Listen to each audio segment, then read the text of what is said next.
Hai anak-anak, di video kali ini kita akan belajar latihan soal Bahasa Indonesia kelas 6 semester 1. Kita langsung saja yuk belajarnya. Nomor 1. Anak-anak di sini ada cerita si kancil yang cerdik. Suatu hari, kancil sangat lapar. Ia melihat kebun Pak Tani yang penuh dengan timun segar. Kancil pun berpikir keras bagaimana cara mendapatkan timun itu tanpa ketahuan Pak Tani. Akhirnya, Kancil punya ide. Ia pura-pura sakit dan berguling-guling di tengah jalan. Tak lama kemudian, Pak Tani lewat. Melihat Kancil kesakitan, Pak Tani menggendong Kancil dan membawanya pulang. Di rumah, Pak Tani merawat Kancil dengan baik. Saat Pak Tani sedang lengah, Kancil langsung mengambil beberapa buah timun dan kabur. Nah, konflik utama dalam cerita di atas adalah A. Kancil lapar dan ingin makan timun. B. Kancil pura-pura sakit untuk mendapatkan timun. C. Pak Tani merawat Kancil yang sakit. D. Kancil berhasil mencuri timun dari Pak Tani. Nah, kira-kira jawabannya yang mana ya? Anak-anak perlu tahu dulu konflik itu adalah permasalahan. Jadi jawaban di sini yang paling benar adalah A. Kancil lapar dan ingin makan timun. Nomor 2. Perbedaan utama antara surat pribadi dan surat resmi adalah titik-titik. A. Panjang pendeknya kalimat. B. Tujuan penulisannya. C. Jumlah paragraf. D. Jenis kertas yang digunakan. Nah, jawaban yang paling tepat adalah B. Tujuan penulisannya. Kalau surat pribadi itu biasanya untuk sahabat, keluarga, dan tidak resmi, sedangkan surat resmi itu biasanya untuk lembaga formal seperti di sekolah, kemudian di bagian pemerintahan, seperti itu. Nomor 3. Bahasa yang digunakan dalam surat pribadi cenderung titik-titik. A. Formal dan baku. B. Santai dan tidak terlalu formal. C. Singkat dan padat. D. Menggunakan istilah-istilah teknis. Nah anak-anak, jawaban yang paling benar adalah B. Santai dan tidak terlalu formal, karena biasanya untuk kerabat sendiri atau saudara atau sahabat. Sedangkan bahasa yang dipakai dalam surat resmi itu adalah bahasa yang formal dan baku karena ditujukan untuk kepentingan resmi. Nomor 4. Kalimat penutup yang tepat untuk surat resmi adalah titik-titik. A. Sampai jumpa ya. B. Sekian dan terima kasih atas perhatiannya. C. Wassalamualaikum warahmatullahi wabarakatuh. D. Semoga kita bisa bertemu lagi. Nah, anak-anak, seperti soal sebelumnya, surat resmi itu menggunakan bahasa yang baku dan formal. Jadi jawaban di sini yang paling tepat adalah B. Sekian dan terima kasih atas perhatiannya. Nomor 5. Contoh surat pribadi adalah titik-titik. A. Surat lamaran pekerjaan. B. Surat undangan rapat. C. Surat izin tidak masuk sekolah. D. Surat untuk sahabat. Jawabannya apa anak-anak? Iya, benar sekali, jawabannya adalah D. Surat untuk sahabat. Kalau surat lamaran pekerjaan, surat undangan rapat, dan surat izin tidak masuk sekolah itu adalah surat resmi. Nomor 6. Saat mengisi formulir kita harus titik-titik. A. Menulis dengan sembarangan. B. Mengisi data yang tidak sesuai dengan kenyataan. C. Membaca petunjuk dengan teliti sebelum mengisi. D. Mengisi semua kolom meskipun tidak ada data. Jawabannya adalah C. Kita harus membaca petunjuk pada formulir dengan teliti sebelum mengisi. Dan ketika mengisi formulir itu kita harus berdasarkan pada data kenyataan milik kita. Jangan mengisi dengan sembarangan karena itu bisa dipertanggungjawabkan. Nomor 7. Tujuan utama mengisi formulir adalah titik-titik. A. Memperindah dokumen. B. Mengisi waktu luang. C. Menyampaikan informasi secara resmi. D. Membuat karya seni. Jawabannya apa anak-anak? Ya, pintar. Tentu saja mengisi formulir itu untuk menyampaikan informasi secara resmi. Nomor 8, di era sekarang ini, surat elektronik banyak digunakan. Tujuan utama menulis surat elektronik adalah titik-titik. A. Untuk mengirim gambar. B. Untuk berkomunikasi dengan cepat dan efisien. C. Untuk membuat undangan pernikahan. D. Untuk mengirim tugas sekolah. Nah, anak-anak, surat elektronik atau email itu tujuan utamanya adalah B. Untuk berkomunikasi dengan cepat dan efisien, karena hanya dalam hitungan menit kalian sudah bisa mengirim surat elektronik ke orang ataupun lembaga yang kalian tuju. Jadi surat elektronik ini sangat cepat dan efisien. Nomor 9, Ani akan mewawancarai kepala sekolah tentang kegiatan ekstrakurikuler di sekolah.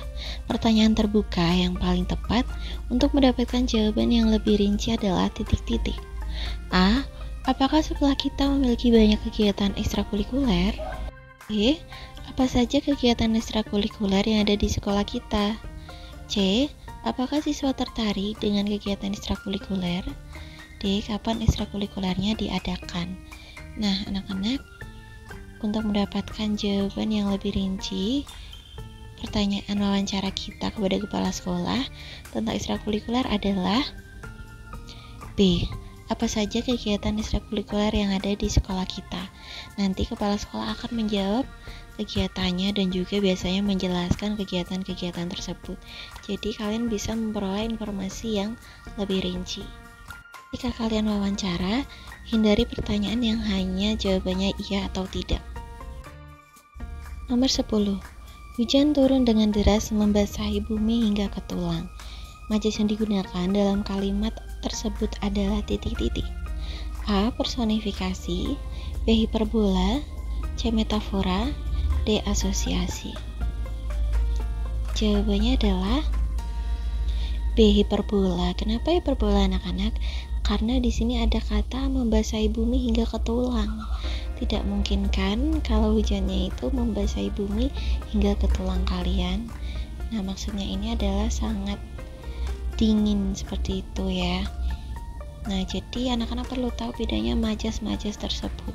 Kalau majas personifikasi itu menganggap benda yang mati itu seolah-olah hidup seperti manusia. Contohnya, pensil menari-nari seperti itu. Kemudian yang hiperbola itu untuk melebih-lebihkan.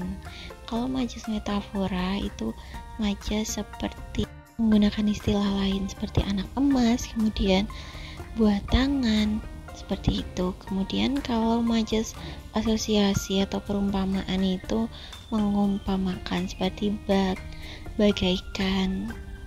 Nah, kalian harus bisa membedakannya ya. Nomor 11. Aku merindukanmu bagai bunga rindu hujan. Majas yang paling dominan dalam kutipan puisi tersebut adalah titik-titik. A. Personifikasi. B. Hiperbola. C. Metafora. D. Asosiasi. Jawabannya apa, anak-anak? Ya, pintar. Jawabannya adalah D. Asosiasi. Ini adalah majas perumpamaan yang membandingkan dua hal yang berbeda. Nah, seperti bunga rindu hujan nih, ada kata bagainya.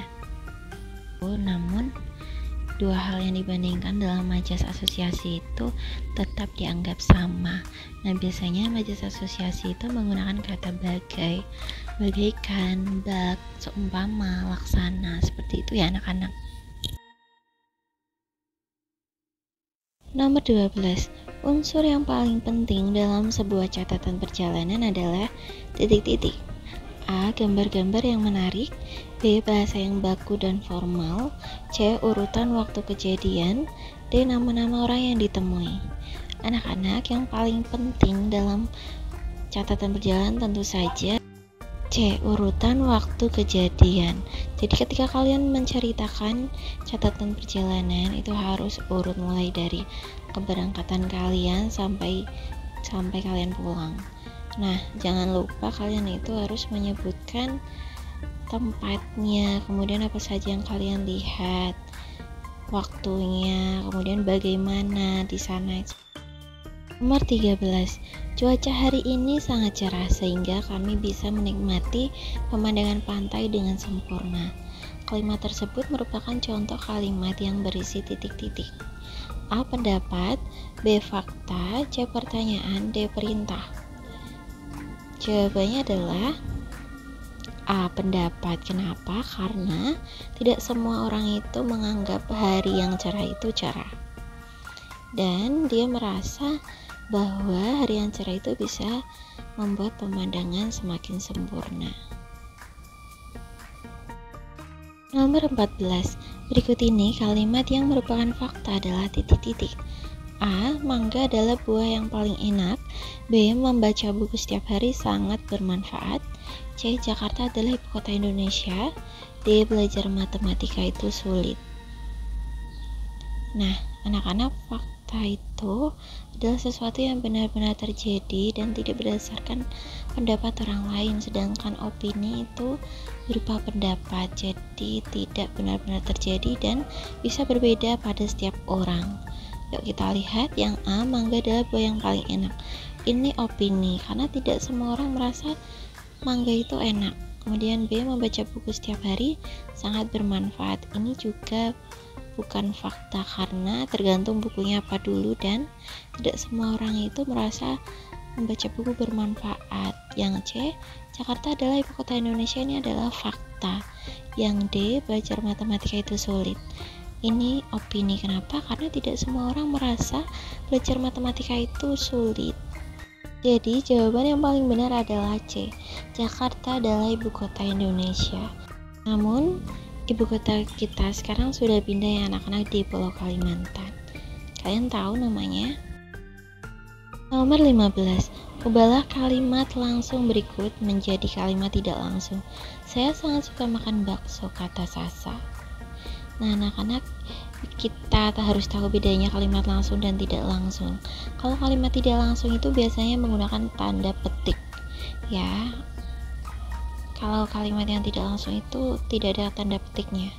Kita cari yuk yang A, Sasa sangat suka makan bakso. Yang B, Sasa mengatakan bahwa dia sangat suka makan bakso. Yang C, Sasa berkata, saya sangat suka makan bakso. Yang D, sangat suka makan bakso, kata Sasa. Nah, di sini yang paling tepat adalah B. Sasa mengatakan bahwa dia sangat suka makan bakso. Karena di sini ada kata Sasanya. Jadi yang paling tepat B, anak-anak. Nomor 16. Pasangan kata berikut yang keduanya merupakan sinonim adalah titik-titik. Nah, anak-anak perlu tahu dulu sinonim itu adalah persamaan kata. Jadi katanya artinya sama. Kemudian kalau antonim itu adalah lawan kata. Yuk kita cari yang A, besar, kecil, itu lawan kata. B, tinggi, rendah juga antonim atau lawan kata. C, cerah, gelap juga lawan kata. D, gembira, senang. Nah, ini persamaan kata atau sinonim.